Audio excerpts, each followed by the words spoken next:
Megan Lane Meredith here, your wellness director. So today we're going to go over some core and back moves. This is a routine that I would suggest you do every other day, so you could do it up to 3 or 4 times a week. I'm going to demonstrate the moves doing a core move first and then a lower back or an upper back move.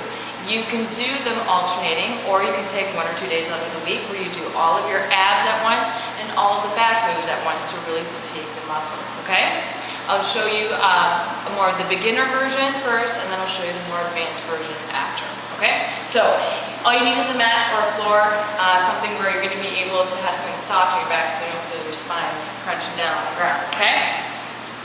First move, we're going to do a regular crunch. So feet are flat on the ground, knees are bent. When you come all the way down, make sure that your lower back is touching the ground, okay? So it's kind of like your pelvis is going to be tilted up slightly. You can have your hands behind your head. With your hands behind your head, you can lace your fingers or just have your fingers slightly behind your ears. You must keep your elbows back. If you start to see your elbows in the corner of your eyes, they're too far forward. You don't want your elbows to come forward because otherwise it's going to start to pull your head up. We want you to bring your upper body up by using your abs. So, keeping the elbows back. You're going to focus on coming up and down as opposed to forward and back. So, breathe out as you crunch up, and then inhale on your way down.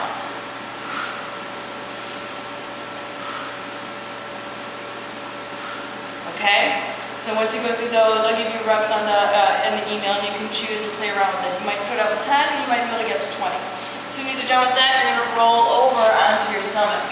Okay, now, start out with your arms extended out in front of you. You're going to put your feet together and your knees together.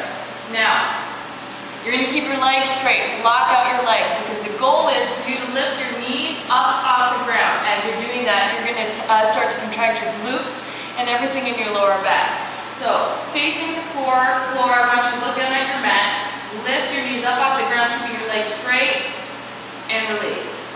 Lift, and release. For a more advanced move, you can come up onto your elbows. You can put your fingers in the shape of a triangle, same thing, feet together, knees together, lift, and release. Knees off the ground, lift, and release, okay? Then, rolling back over onto your mat.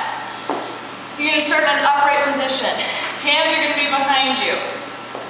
Dig both heels into the ground, one knee at a time. Bring your knee towards the shoulder. As you're bringing the knee towards the shoulder, you're also going to crunch forward as if you're going to be able to touch your elbow to the knee. Your shoulder to the knee. Then switch. Reach. Reach. Doesn't look like much, try it and you'll feel the crunch. Again, you're exhaling when the knee comes up and inhaling when you switch. Okay? You're going to go through between 10 and 20 of those. Then, roll back over. Now, keeping the feet on the ground this time, you're going to start out for the beginners. You're going to have the back of your hand on the mat. Now you're going to be lifting your upper body up. Face the ground as you're coming up. I don't want your head up towards, I don't want the back of your head coming towards so that you can feel, you like you have a ponytail, guys, you don't have a ponytail, but you don't want to feel that on your back. So, neutral spine, lift, chest off the ground, and lower. Lift, and lower. If this is too easy, bring your hands up to the side. Now, lift your hands as well as your chest up off the ground and lower. In the most advanced version, arms out in front like this, lift and lower.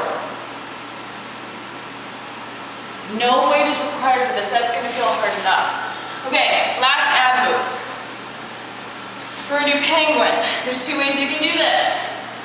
First, you're going to have, I might say, about half a foot to a foot between your heels and your butt. Okay, now hands are out to the side. You're going to reach for your fingers to touch the outside of your ankle, and then you're going to pivot to the other side. Your upper body is up off the ground the whole time, so it's your mid-back that's going to be touching the mat. Okay? Side to side. Good. Now this is too easy. You're going to start upright on your tailbone, like this. Now, hip flexors are going to be used here. You're going to have a bend in the knees. Your feet are together. You're still twisting side to side. Reach to touch the outside of the ankle. Okay? Perfect. That was the last ab. So for your last back move, if you're gonna put everything together.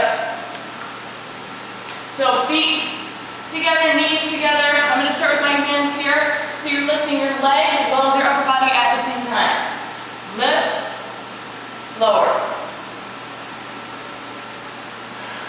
Okay? So everything you'll do anywhere between 10 and 20 reps. Take it at your own pace, but again, this is something you can do every other day. A stronger back, a stronger core is going to make a lot more things in life easier for you to do. This is the basis, your core is going to be the basis of any kind of workout that you want to do in order to build strength, so we need this. Okay? Email me with any questions. Thank you.